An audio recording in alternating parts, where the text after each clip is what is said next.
All right, thank you for staying with the Monday Report. We're still with Commissioner Francis Wanderi from the Independent Electoral and Boundaries Commission to talk about the elections preparedness. Let's bring up some of your video questions and get him to answer them right now. And I want to ask the IEBC when they will be recruiting the election officials.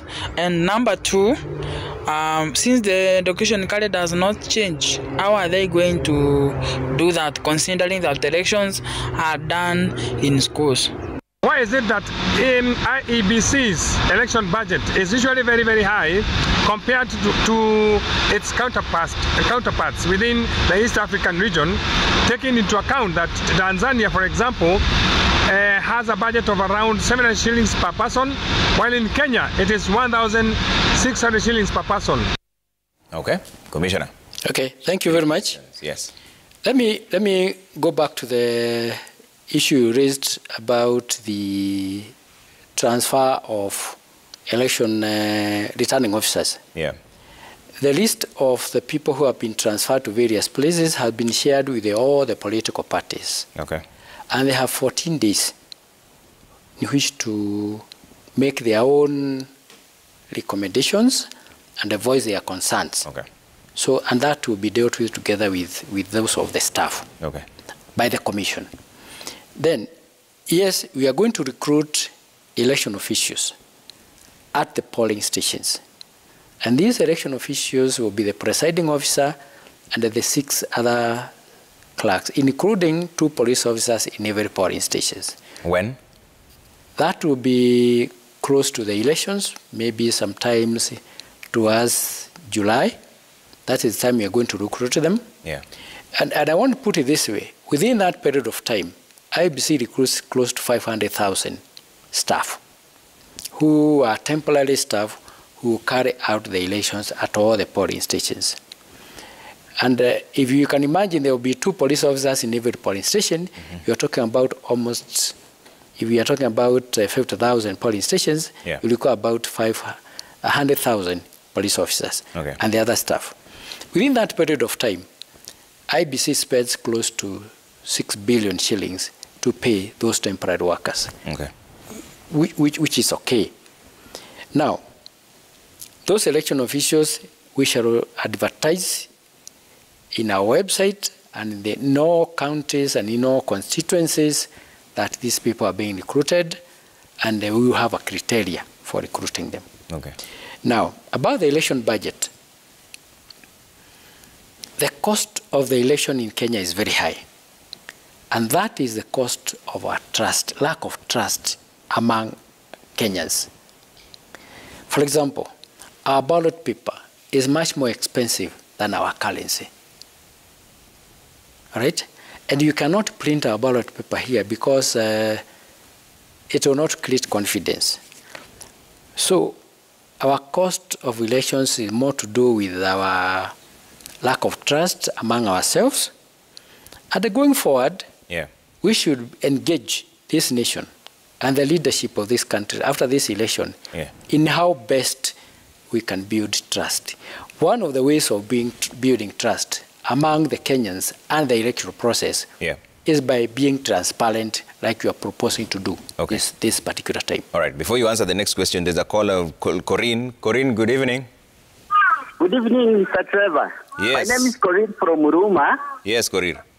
Initially, I was registered at Daima Primary School, Madare constituency.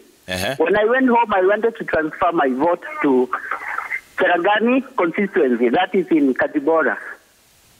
But in register, my name was not there. Okay. I decided to register afresh. Right now, there is a lady who we live in the same plot. He went to look for his details, but there's in Siaya, not the current polling station where she registered. Can you tell Mr. Wanderi to address that one? Okay. Can he yes. He's talking about he recently wanted to have his voter register moved from Huruma to Cherangani. Then he didn't find his name there. It wasn't there. He had to register fresh. And it says he's a registered voter. There's also a neighbor of his who he says the name was found in Siaya, apart from having registered here. Well, I would only imagine that that must be an error, yeah, which can be corrected. And I mean that because if you are a registered voter and you are in a register, then you are supposed to be in the polling stations where you registered. If by any mistake there could be something that happened, then it's subject to collection, and I would like to advise that person to contact the constituency where he wants to vote, the constituency office, and that will be addressed and solved. Okay. Yeah. You're talking about the issue of the budget. Yeah, I was saying that the reason why our budget is very, very high is because trust of deficit. Trust. And we are hoping that after this election, the Commission will engage Kenyans on the issues that need to be done to bring down the cost of the elections. For example, if you are going to use more of technology in terms of our operations, election operations, then naturally the cost of elections should come down, not become more expensive. Okay. So we hope that that's an issue we should address. And as I've said, we will be able to address that issue effectively if we conduct a fair, open, transparent election where people will go home and say, I have lost because I did not get more votes than the other competitor. Okay. Njoroge says, is there a plan by IEBC to lock out a majority of presidential candidates by effecting impracticable regulations, IEB, like, for example, candidates to submit 48,000 signatures plus copies of their ID cards? Kenyans will append signatures, but giving IDs, he says, itakuwa ngumu sana. Okay, let me put it this way. Any action that IEBC takes in the process of the election process is based on law. IEBC does not make laws. The laws are made by Parliament. And once the laws are made by Parliament, the work of the IEBC is to implement the laws. Okay. So it is not something that IEBC has created, and I would like that person to look at the law that governs the signatures that presidential candidates are supposed to submit and what it says. Okay. All right? All right. Munyaka Mwinzi says, is the IEBC planning voter education, and if so, when will it start? Yes. We are planning voter education. We have actually gone through all the manuals, and in the next, by around June, we should be able to start voter education. We have manuals that are being printed. They will be rolled out any time now. Like if you look at last week on Friday, we launched what we call election security arrangement program. And we launched the manual for that to train the security team on yes. All right. George from Kisumu is calling us. George, good evening. Good evening, Trevor. Yes, and kindly lower the volume of your TV first so that we can communicate better.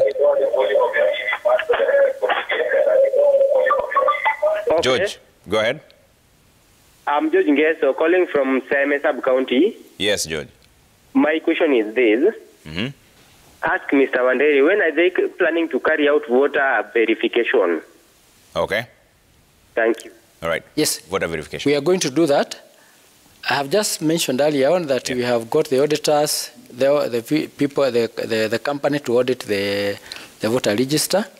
Once that register is audited, we are going to roll out the verification exercise, and we shall be able to allow anybody to check his details. All right. Ogeke Araka says, ask Commissioner to confirm how much time a voter should spend at the voting center to vote. Voting queues are too slow. Again, can we expect results quickly, at least within 12 hours of voting?